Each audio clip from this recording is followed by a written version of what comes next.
Hello students.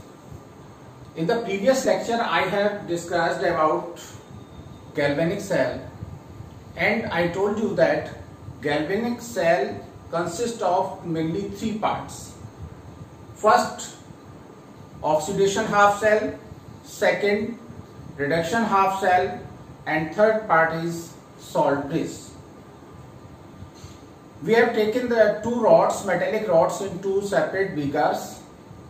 One beaker in which oxidation were taking place, that was the oxidation electrode. Second beaker in which reduction were taking place was reduction electrode, and these two solutions were connected by a inverted U-shaped tube was known as salt bridge. Now today we are going to discuss about the example of galvanic cell. Here I have taken the figure of Daniell cell. This is galvanic cell. In this cell, in one beaker there is placed zinc rod which is dipped in zinc sulfate solution. In another beaker, copper rod is taken and it is dipped in copper sulfate solution. And these two solutions are connected with a inverted U-shaped tube in which aqueous potassium sulfate is filled. This is called salt bridge, and cotton plugs are used in this salt bridge. तो देखिए अब इसमें है क्या कि left side का electrode है anode, right का कैथोड. जैसा हमने आपको पहले भी बताया था, दो बातें आपको बता दी थी याद रखने के लिए. एक तो बताया था आरसी आओ, रिडक्शन कैथोड पर होता है, एनोड पर ऑक्सीडेशन होता है. तो ये जो डैनियल सेल दिया गया है, इसमें जिंक रॉड जो है वो ऑक्सीडाइज होगी क्योंकि कॉपर से जिंक की रिएक्टिविटी ज्यादा है. इलेक्ट्रोकेमिकल सीरीज में जिंक जो है वो ऊपर रखा गया है कॉपर से. It means zinc is more reactive than copper, so it will oxidise and copper will reduce. तो एक तो रिडक्शन होता है जिस इलेक्ट्रोड पर, उसको कैथोड कहते हैं. जिस पर ऑक्सीडेशन होता है उसको क्या कहते हैं, एनोड होता है. जिंक रॉड पर क्या होगा कि जो Zn मेटल है वो Zn+2 आयंस के फॉर्म में ये सॉल्यूशन में जाएगी. मतलब Zn will oxidise at anode. तो एनोड की रिएक्शन यहां पर हम लिख लेते हैं. At anode what will happen, Zn rod will oxidize and it will convert into Zn+2 ion. This is oxidation. तो ये तो आपका जिंक प्लेट पर क्या हुआ, ऑक्सीडेशन हुआ. और दूसरा जो ये इलेक्ट्रॉन यहां से निकले वो इलेक्ट्रॉन कहां इस पर डिपॉजिट हुए. यहां इलेक्ट्रॉन प्रेशर बढ़ा, इलेक्ट्रॉन यहां से जो है वो इधर की तरफ गए. कहां पहुंचे, कॉपर रॉड पर. इसमें कॉपर आयन की जिंक के रिलेटिवली रिड्यूस होने की टेंडेंसी होगी. रिड्यूस होने के लिए क्या चाहिए, इसको इलेक्ट्रॉन चाहिए. तो इलेक्ट्रॉन जो यहां से मूव होके आए वो कॉपर आयन,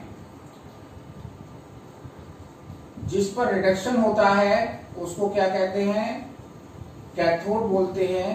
तो यहां पर कैथोड पर copper ion will take electron and will convert into copper metal. This reaction is called reduction. So at this electrode copper ion will deposit at copper rod. तो यहां पर क्या होगा, लगातार कॉपर आयन कॉपर रॉड पर deposit होंगे और copper rod जो है वो थिक होती जाएगी. जबकि यहां देख रहे हैं कि जिंक रॉड जो है वो नीचे की तरफ आप देख रहे हैं पतली हो गई है, थिन हो गई है. रीजन क्या है कि जिंक जो रॉड है उसका मटेरियल जो है वो सॉल्यूशन में डिसॉल्व होता चला जा रहा है. तो इस तरह से जिंक आयन के फॉर्म में, ऑक्सीडाइज होगी, कॉपर आयन कॉपर मेटल के फॉर्म में रिड्यूस होंगे। ये रिएक्शन हो रही है किस पर? डैनियल सेल पर। अगर हम ओवरऑल रिएक्शन देखें, ओवरऑल रिएक्शन क्या होगी? इलेक्ट्रॉन इसमें कैंसिल हो जाएंगे, तो ओवरऑल रिएक्शन हो जाएगी Zn plus Cu+2 ion equal Zn+2 ion plus Cu। इस तरह से क्या होगा कि Zn+2 आयन में कन्वर्ट हो जाएंगे और कॉपर आयन कॉपर में चेंज हो जाएंगे। इस स्पीकर में क्या होगा? Zn आयन कंसंट्रेशन इंक्रीज होगी और इसमें क्या होगा? कॉपर आयन कंसंट्रेशन डिक्रीज होगी। यहां एक बात और देख लें, here the value of N is 2। What is N? N is the number of electrons taking part in the electrode reaction. कितने इलेक्ट्रॉन इलेक्ट्रोड रिएक्शन में पार्टिसिपेट कर रहे हैं, that is called N। So the value of N in this reaction is 2। अब देखिए salt bridge का क्या काम है। इस समय इसमें सॉल्ट ब्रिज क्या कर रहा है? देखिए जब जिंक आयन में बदलेंगे तो क्या होगा? सॉल्यूशन पॉजिटिवली चार्ज होने की कोशिश करेगा। इस कोशिश को नाकाम करने के लिए यहां से ये सल्फेट आयन इसमें आएंगे और सल्फेट आयन यहाँ पे Zn+2 आयन के द्वारा जो पॉजिटिव चार्ज बढ़ा है उसको न्यूट्रलाइज कर देंगे और सॉल्यूशन कैसा हो जाएगा? न्यूट्रल। हमने सॉल्ट ब्रिज के फंक्शन में बताया था कि इसका एक काम ये है कि दोनों सॉल्यूशन को कनेक्ट करना, इंटरनल सर्किट को पूरा करना और दूसरा जो सॉल्यूशन है उनको न्यूट्रलाइज बनाए रखना। दूसरा, यहां पर जब कॉपर आयन कॉपर के फॉर्म में डिपॉजिट होंगे तो जो सल्फेट आयन, कॉपर सल्फेट है तो कॉपर आयन होंगे, सल्फेट आयन होंगे। सल्फेट आयन तो आपके बने रहेंगे, कॉपर आयन डिपॉजिट होंगे। तो कॉपर आयन जो डिपॉजिट होंगे उसकी वजह से पॉजिटिव चार्ज कम हो जाएगा। इस चार्ज को न्यूट्रलाइज करने के लिए, इस चार्ज को बैलेंस करने के लिए के आयन इस सॉल्यूशन में पहुंच जाएंगे। तो कुल मिला के क्या होगा? दोनों ही बीकर्स में सॉल्यूशन जो है वो न्यूट्रलाइज बना रहेगा। तो ये काम हो गया किसका? सॉल्ट ब्रिज का। इस सेल का जो सेल पोटेंशियल आता है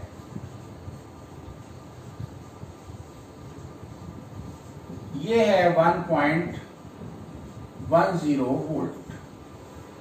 इस सेल का सेल पोटेंशियल कितना निकल के आता है? 1.10 वोल्ट। तो सॉल्ट ब्रिज में देखिए इधर से इधर क्या होगा?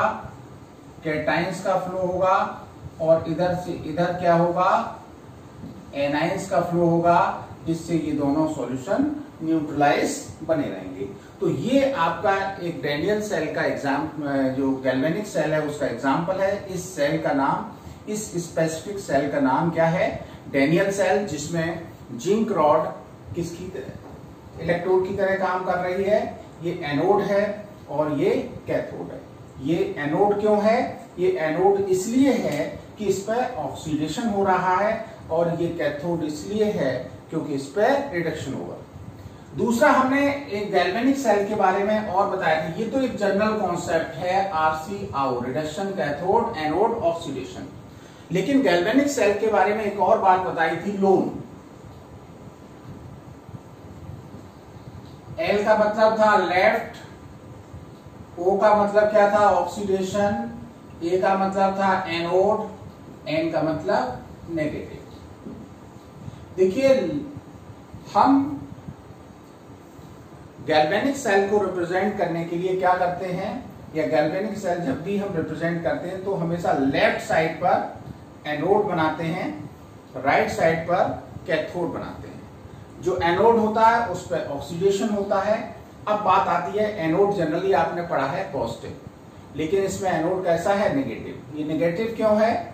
नेगेटिव इसलिए है कि जब Zn+2 आयन में चेंज हुआ तो इलेक्ट्रॉन प्रेशर यहां पर बढ़ा, इलेक्ट्रॉन रिच हो गया, इसलिए ये नेगेटिव हो गया। और ये इलेक्ट्रॉन डेफिशिएंट है, इसलिए ये कैसा हो गया? ये हो गया पॉजिटिव। इलेक्ट्रॉन डेफिशिएंट पॉजिटिव बोला जाएगा, इलेक्ट्रॉन रिच नेगेटिव कहा जाएगा। तो आप ये रिएक्शन नोट कर लें, उसके बाद हम इसके कुछ फीचर्स डिस्कस करते हैं।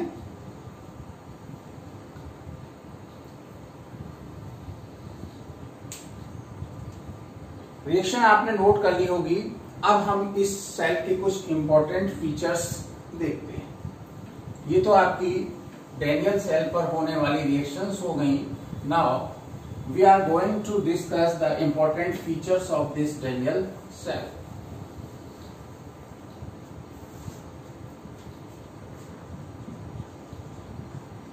Some important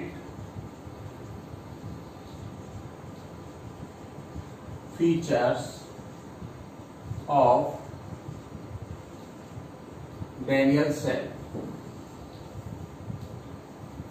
इस डैनियल सेल के हम कुछ इंपॉर्टेंट फीचर्स का डिस्कशन कर लेते हैं कि इसके इंपॉर्टेंट फीचर्स क्या है।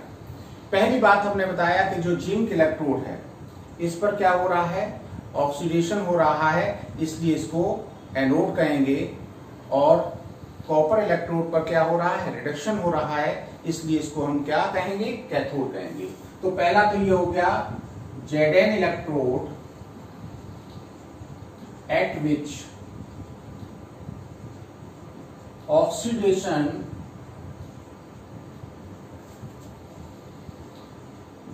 Takes place acts as anode, and Cu electrode at which reduction take place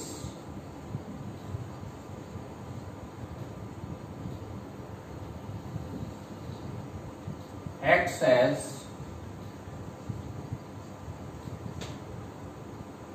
cathode. तो पहली बड़ी इंपॉर्टेंट बात क्या हो गई कि जिस पर जिंक इलेक्ट्रोड पर ऑक्सीडेशन हो रहा है, इसलिए ये क्या हो गया, ये इलेक्ट्रोड जिस पर ऑक्सीडेशन होता है एनोड हो जाता है, और जिस पर रिडक्शन होता है वो क्या कहा जाता है, कैथोड कहा जाता है। अब दूसरा जो इंपॉर्टेंट बात, जैसा कि आपको बताया था कि इलेक्ट्रॉन जिंक का ऑक्सीडेशन होने पर उस इलेक्ट्रोड पर क्या होगा, इलेक्ट्रॉन प्रोड्यूस होंगे, इसलिए इलेक्ट्रॉन रिच होगा। तो ये क्या करेगा, इलेक्ट्रॉन पुश करेगा एक्सटर्नल सर्किट में, इसलिए इसको हम नेगेटिव पोल कहेंगे।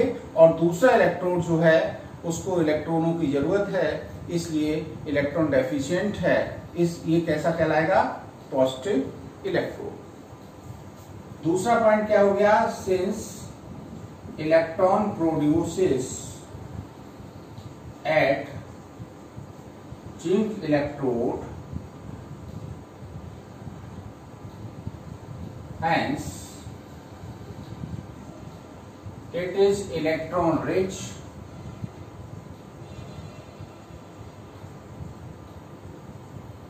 and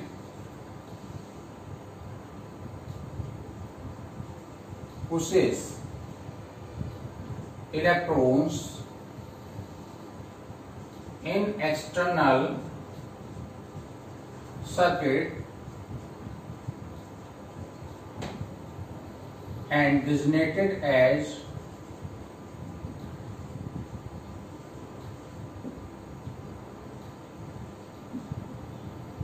negative pole. इलेक्ट्रॉन जो है वो जिंक के इलेक्ट्रोड पर प्रोड्यूस हो रहे हैं, इसलिए ये इलेक्ट्रॉन रिच होगा। एक्सटर्नल सर्किट में ये इलेक्ट्रॉन आपके पुश करेगा, इलेक्ट्रॉन भेजेगा, और इसको क्या कहेंगे, नेगेटिव पोल कहेंगे। जबकि दूसरा इलेक्ट्रोड वो इलेक्ट्रॉन डेफिशिएंट है, while other electrode, other Cu electrode needs electron for reduction, that is electron deficient. So it is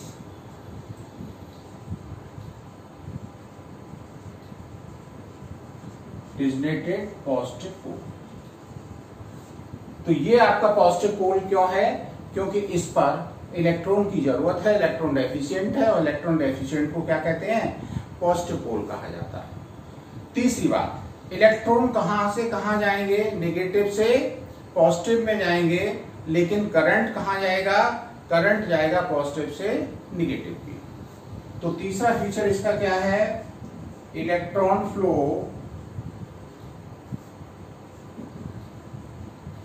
from negative to positive pole in external circuit, however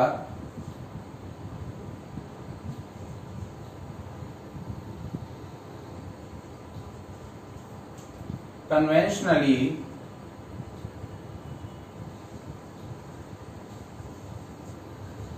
current flow from positive to negative pole। Current का flow हमेशा electron flow की direction के against बोला जाता है। तो जब electron आपके इधर से इधर फ्लो हो रहे हैं तो करंट का फ्लो कॉपर से जिंक की तरफ हो रहा है, या आप लिख सकते हैं Cu2Zn। तो इस तरह से आपने तीसरा फीचर इसका क्या देखा कि इलेक्ट्रॉन जो हैं वो फ्लो हो रहे हैं जिंक से कॉपर की तरफ, जबकि करंट का फ्लो किधर हो रहा है? कॉपर से जिंक की तरफ। नेक्स्ट, जब जिंक का ऑक्सीडेशन होगा तो वेट जिंक रॉड का कम हो जाएगा, और कॉपर रॉड पर कॉपर आयन डिपॉजिट हो रहे हैं, इसलिए उसका वेट बढ़ जाएगा। weight of zinc rod reduces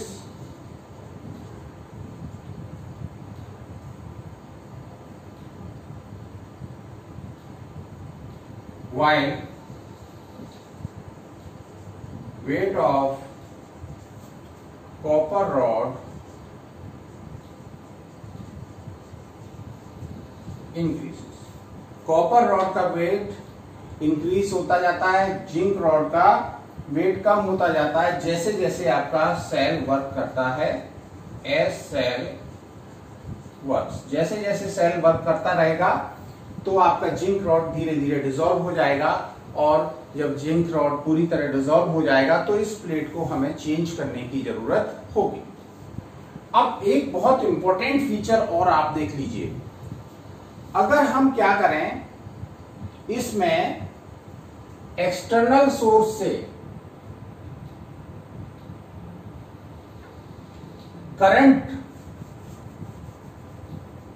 यहां पर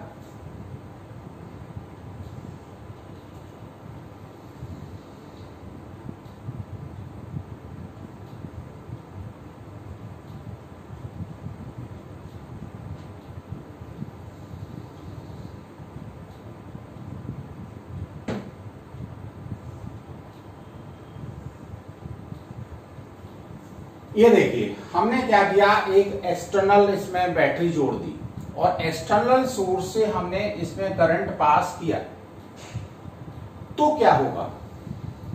क्या सेल अब भी काम करेगा या काम करना बंद कर देगा? तो इस इंपॉर्टेंट पॉइंट को, इन पॉइंट्स को जल्दी से नोट कर लीजिए, फिर हम इस पॉइंट को डिस्कस करते हैं। बहुत ही इंपॉर्टेंट पॉइंट है।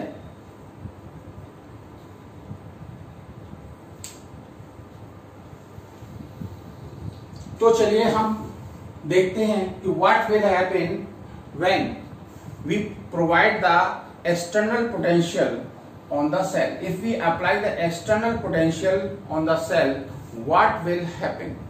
Reaction will take place, reaction will stop, or reaction will reverse। तो देखिए क्या होगा। अगला जो हम इंपॉर्टेंट पॉइंट बता रहे हैं, ये आपका इस बार बोर्ड में शायद पूछा गया था कि what will happen if external potential is greater than cell potential और इक्वल टू सेल पोटेंशियल। तो बहुत इंपॉर्टेंट फीचर है, if external potential is applied on cell, हम बाहर के सोर्स से एक्सटर्नल पोटेंशियल अप्लाई करें तो क्या होगा, जैसा कि आपके घर में बैटरी रखी हुई है उसमें हम एक्सटर्नल पोटेंशियल लगाते हैं तो क्या होता है, अगर पहली बात if E external is less than E cell,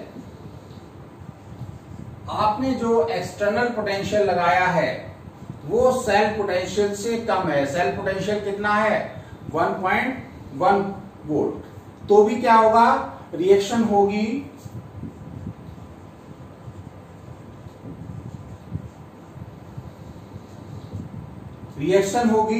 और क्या होगा, करंट आपका जिस तरह से जा रहा था उसी डायरेक्शन में जाएगा and current flow from Cu to Zn। Second point, अगर हम एक्सटर्नल पोटेंशियल बराबर करते हैं सेल पोटेंशियल के तो अब क्या होगा, तो if E external equal E cell, अगर सेल पोटेंशियल के बराबर हो जाएगा तो क्या हो जाएगा, reaction will stop,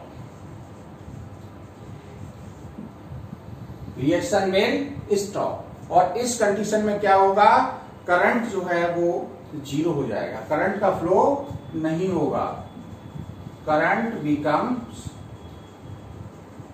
zero.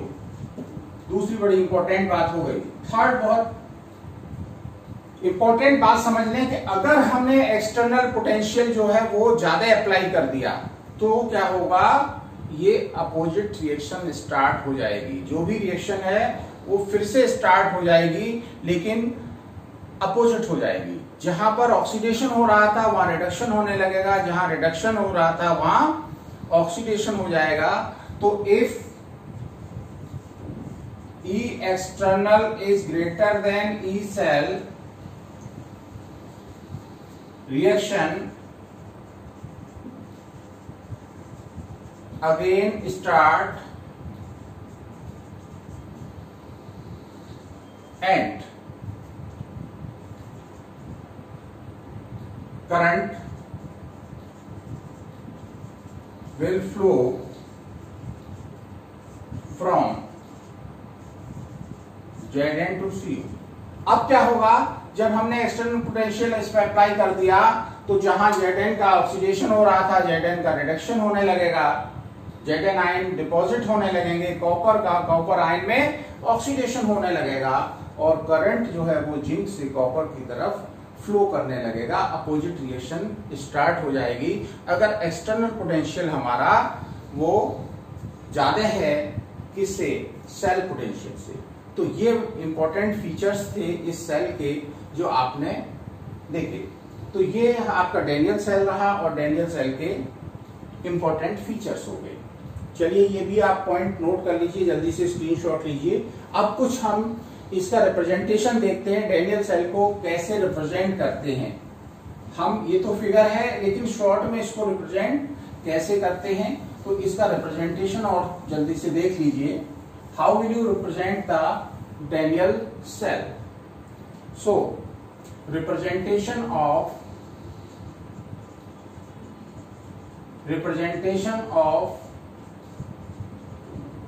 Daniell cell, ये सेल जो लिखा है इसको हम शॉर्ट में कैसे लिख सकते हैं, इसको हम रिप्रेजेंट इस तरह से करते हैं। Zn आपका सॉलिड है, एक आपकी वर्टिकल लाइन, ये जब फेज चेंज होती है तो इसके लिए दो डिफरेंट फेजेस के लिए वर्टिकल लाइन लगाते हैं। Zn+2 आयन ये कैसा है, एक्वस फेज में है, इसकी जो भी कंसंट्रेशन है वो यहां मेंशन कर देते हैं सपोज ये कंसंट्रेशन कितनी है, C1 है। उसके बाद दो पैरेलल लाइन ये क्या बताती हैं, साल्ट ब्रिज को। उसके बाद दूसरा आयन, देखिए Zn+2 आयन, इसका मतलब क्या हुआ, जिंक का जिंक आयन में ऑक्सीडेशन हो रहा है। फिर दूसरे में चूंकि रिडक्शन होता है कॉपर आयंस का, कॉपर आयंस यहां लिख दिए इसकी कंसंट्रेशन और Cu। तो इससे यहां लिखने से ही पता चल जाता है कि जिंक आयन में ऑक्सीडाइज हो रहा है, कॉपर आयन कॉपर में रिड्यूस हो रहे हैं। इसकी कंसंट्रेशन C1 है, इसकी कंसंट्रेशन C2 है। इसके बीच में हमने क्या लगाया है, सॉल्ट ब्रिज, जो इन दोनों आयनिक सॉल्यूशन को जोड़ने के लिए ब्रिज का काम कर रहा है, दोनों को जोड़ रहा है। इसको मतलब क्या है, सबसे पहले हम लिखते हैं मेटल, और मेटल के बाद एक खड़ी लाइन मेटल आयन, और उसकी यहां पर कंसंट्रेशन, दो खड़ी लाइनें सॉल्ट ब्रिज, फिर मेटल आयन,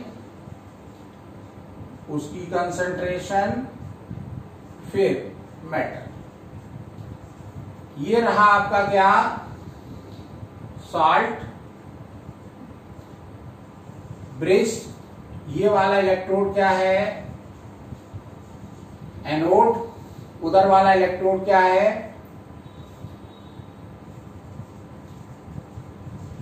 कैथोड। एनोड कैसा है, नेगेटिव पोल। कैथोड कैसा है, पॉजिटिव।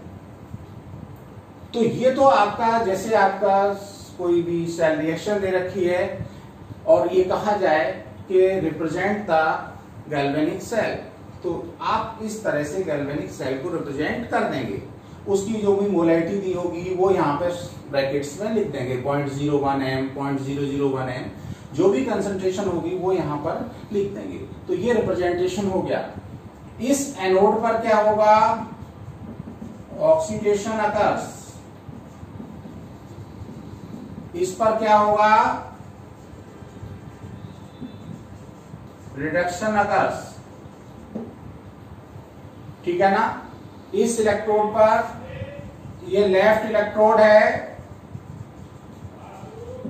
और ये क्या है,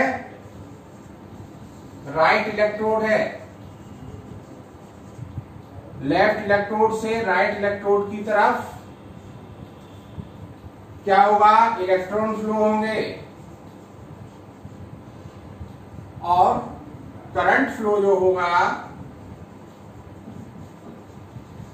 वो कहां होगा, राइट से लेफ्ट इलेक्ट्रोड की तरफ। जैसा कि हमने आपको पहले भी बता दिया था कि लेफ्ट इलेक्ट्रोड ऑक्सीडेशन जिस पर हो रहा है, इस पर इलेक्ट्रॉन प्रोड्यूस हो रहे हैं, इसलिए इलेक्ट्रॉन रिच होगा, इलेक्ट्रॉन फ्लो होंगे राइट इलेक्ट्रोड की तरफ। राइट पर से लेफ्ट की तरफ करंट का फ्लो होगा। तो इस तरह से ये आपका जो गैल्वेनिक सेल था उसका एग्जांपल डैनियल सेल, और डैनियल सेल का क्या फंक्शन है, किस तरह से इसको रिप्रेजेंट करते हैं, ये सारा कुछ हो गया। आगे हम आपको एक टॉपिक में जो स्टडी करेंगे या डिस्कस करेंगे वो करेंगे इलेक्ट्रॉन पोटेंशियल। कैसे हम गैल्वेनिक सेल का इलेक्ट्रॉन पोटेंशियल क्या होता है और कैसे निकालते हैं। Thank you.